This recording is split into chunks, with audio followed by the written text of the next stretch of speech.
When I was 13 years old, I was groomed and lured from my home by an internet predator who kidnapped me from my Pittsburgh, Pennsylvania home and took me to Virginia, where he held me captive in his basement dungeon, where I was raped and beaten and tortured and suffered atrocities that nobody should ever have to. But thankfully I was rescued. I'm so very lucky for that. Well, tonight police are celebrating a major victory in keeping kids across our city safe. Yes, they have made 126 child predator arrests in Operation Heartbreak, which include a pizza delivery driver, a neurologist, even an Army Reserve officer.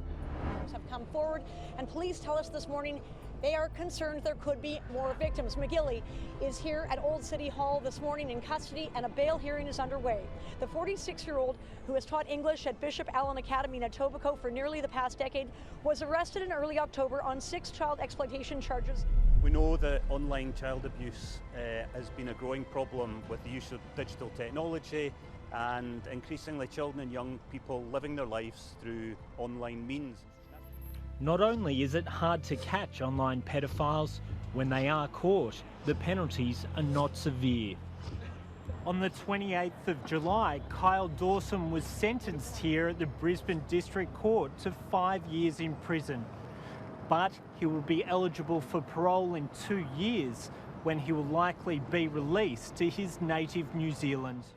Officers could ask the courts to ban sex offenders from going to certain areas, being near children or using computers.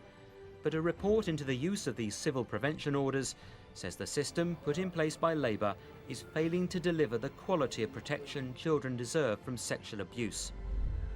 Back then, I was 12 years old. It was MSN Messenger back then that I was being groomed on in Yahoo chat sites. Now moving to handheld devices. And now today it's Facebook, you know, and it's Snapchat. Snapchat is one of the biggest places where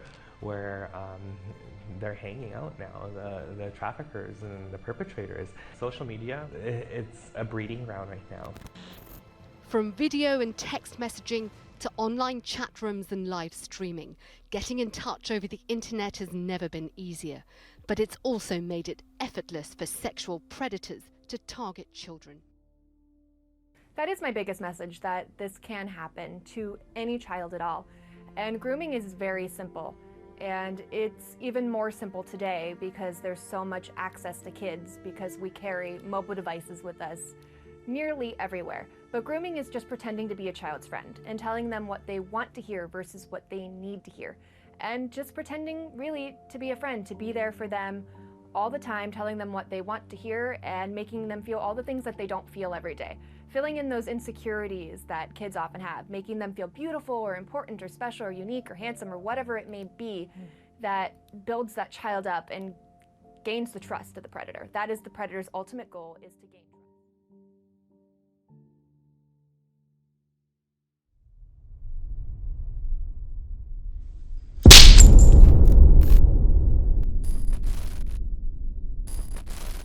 Injustice anywhere is a threat to justice everywhere.